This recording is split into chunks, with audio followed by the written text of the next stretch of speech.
Hello दोस्तों, मैं शैलेश आपका जो है अपने YouTube चैनल पर स्वागत करता हूं। आज हम लोग जो है पढ़ेंगे रेखीय आवर्धन के बारे में। दोस्तों आपको बता दें कि जब दर्पण में हम लोग रेखीय आवर्धन पढ़ रहे थे, वही सेम टू सेम परिभाषा यहाँ पर भी है लेंस में। लेंस में जो परिभाषा रेखीय आवर्धन की है, वही जो है दर्पण में भी जो है रेखीय आवर्धन की परिभाषा वही है। आपको ये भी बता दें कि अगर आप जो है दर्पण का जो चैप्टर नहीं पढ़ेंगे, प्लेलिस्ट में जाएंगे तो वहाँ पर जो सभी वीडियो आपको मिल जाएंगे। चलिए हम लोग जो है स्टार्ट करते हैं। रेखीय आवर्धन यहाँ पर दिया गया कि लेंस के मुख्य अक्ष के लंबवत, लेंस के मुख्य अक्ष के लंबवत नापी गई प्रतिबिंब की लंबाई तथा वस्तु की लंबाई के अनुपात को, वस्तु की लंबाई के अनुपात को रेखीय आवर्धन कहते हैं। इसे हम लोग जो है यम से प्रदर्शित करते हैं। यदि वस्तु की लंबाई ओ, प्रतिबिंब की लंबाई आई, लेंस लेंस से वस्तु की दूरी u तथा लेंस से प्रतिबिंब की दूरी v हो तो रेखीय आवर्धन बराबर हो जाएगा प्रतिबिंब की लंबाई i और वस्तु की लंबाई o। ठीक है, प्रतिबिंब की लंबाई i बटे वस्तु की लंबाई o।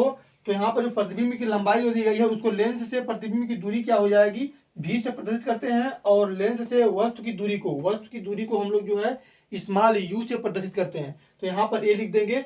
यही मेरा क्या हो गया, रेखीय आवर्धन का जो है परिभाषा हो गया, सूत्र हो गया। अब इसी से रिलेटेड, इसी पर जो है सवाल हमसे जो है बोर्ड के एग्जाम में पूछता है। और यहाँ पर जो है एक सवाल लिखा है, इसको हम लोग जो है सॉल्व करेंगे। ये जो है बोर्ड एग्जाम में जो है आई हुई सवाल है। अब यहाँ पर दिया गया चूंकि चिन्ह परिपाटी के अनुसार मुख्य अक्ष के ऊपर, अगर मुख्य अक्ष के ऊपर जाते हैं तो क्या होता है, वो निर्देशांक ज्यामिति के अनुसार, वहां पर चिन्ह परिपाटी, पिछली वीडियो हम लोग जो है चिन्ह परिपाटी के बारे में पढ़े थे। तो चिन्ह परिपाटी के अनुसार जो है अगर मुख्य अक्ष के लंबवत, मुख्य अक्ष के ऊपर, ऊपर की ओर लंबाई जो होती है धनात्मक होती है और उसके नीचे जो लंबाई होती है ऋणात्मक ली जाती है। ठीक है, अतः सीधे प्रतिबिंब के लिए आवर्धन क्षमता धनात्मक तथा उल्टे प्रतिबिंब के लिए आवर्धन क्षमता क्या होगी, ऋणात्मक ली जाएगी। अगर जो है प्रतिबिंब जो है ऐसा कोई वस्तु यहाँ पर रखा है, इसका भी प्रतिबिंब अगर यहाँ पर ऐसे सीधे बन रहा है तो इसका जो मान लिया जाएगा धनात्मक लिया जाएगा। अगर इसका जो वस्तु की वस्तु का प्रतिबिंब अगर उल्टा बन रहा है तो इसका मान जो हो जाएगा ऋणात्मक लिया जाएगा। अगर ऊपर की तरफ बनेगा तो उसका मान क्या हो जाएगा, धनात्मक हो जाएगा। ठीक है, अब यहाँ पर दिया गया किसी प्रतिबिंब का रेखीय आवर्धन निम्नलिखित प्रकार से वस्तु के आकार पर निर्भर करता है। आवर्धन का परिमाप कैसा होना चाहिए और प्रतिबिंब का आकार कैसा होगा। अगर आवर्धन का परिमाप जो आएगा 1 के बराबर आएगा, अगर आवर्धन का परिमाप जो आएगा 1 के बराबर आएगा तो उसका प्रतिबिंब का आकार जो होगा वस्तु के आकार के बराबर होगा। प्रतिबिंब का जो आकार होगा वस्तु के आकार के बराबर होगा। अगर आवर्धन का परिमाप जो आएगा 1 से बड़ा रहेगा, 1 से बड़ा रहेगा तो यहाँ पर कह सकते हैं जो प्रतिबिंब होगा, आपका प्रतिबिंब होगा वस्तु के आकार से बड़ा होगा।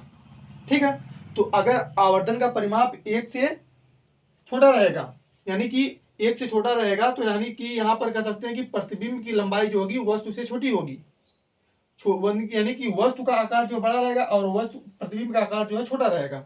यही करने का मतलब यहाँ पर है। और उत्तल व अवतल दोनों प्रकार के लेंसों के लिए रेखीय आवर्धन का सूत्र जो होता है यही होता है। रेखीय आवर्धन का सूत्र और लेंस सूत्र, लेंस सूत्र 1/f बराबर 1/v माइनस 1/u, ये वाला फार्मूला और रेखीय आवर्धन का जो फार्मूला होता है, दोनों जो होता है लेंस के लिए सेम है। ठीक है, तो ये हो गया आपका। अच्छी तरीके से एक बार जो है आप इसको रिपीट करके देख लीजिएगा, क्योंकि बहुत ही इंपॉर्टेंट है, बोर्ड के एग्जाम में पूछते रहता है। हम लोग जो है अब सवाल को देखेंगे। दिया गया है कि 2 सेंटीमीटर की वस्तु को अवतल लेंस से 15 सेंटीमीटर की दूरी पर रखा गया है।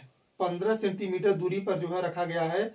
यदि लेंस से प्रतिबिंब की दूरी, लेंस से प्रतिबिंब की दूरी जो दी गई है 6 सेंटीमीटर है, तो प्रतिबिंब की लंबाई क्या होगी, ये हमसे कह रहा है। तो इसके लिए जो हम लोग इस फार्मूले का जो है इस्तेमाल करेंगे। हम जो है यहाँ पर इसको मिटाने जा रहे हैं, आप इसका स्क्रीनशॉट ले लीजिए। ठीक है, बहुत ही इंपॉर्टेंट।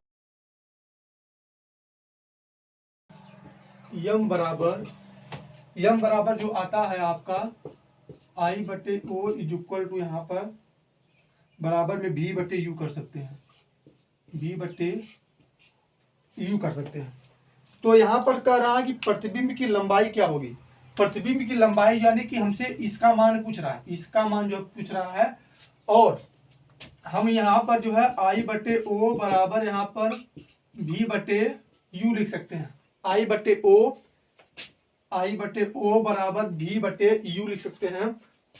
तो दोस्तों आपको बता दें कि आई का मान यहाँ पर जो है, आई का मान जो हमको प्रतिबिंब की लंबाई जो है ज्ञात करना है, तो प्रतिबिंब की लंबाई आई बराबर जो हो जाएगा आपका ओ मल्टीप्लाई भी बटे यू।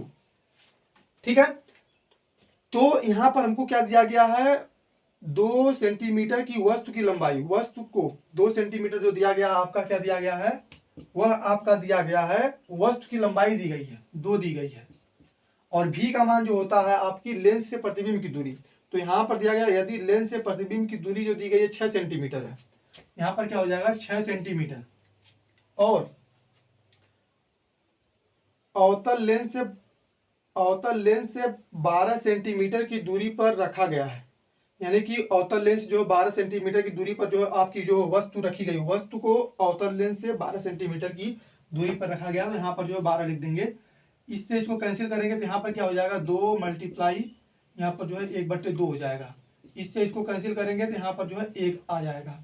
आई का मान जो आएगा आपका 1 के बराबर आ जाएगा। यानी कि प्रतिबिंब की लंबाई क्या होगी, प्रतिबिंब की लंबाई जो आपकी आ जाएगी 1 के बराबर आ जाएगी। यानी कि अवतल लेंस से बने प्रतिबिंब की लंबाई जो होगी आपकी 1 सेंटीमीटर हो जाएगी। क्या हो जाएगी 1 सेंटीमीटर।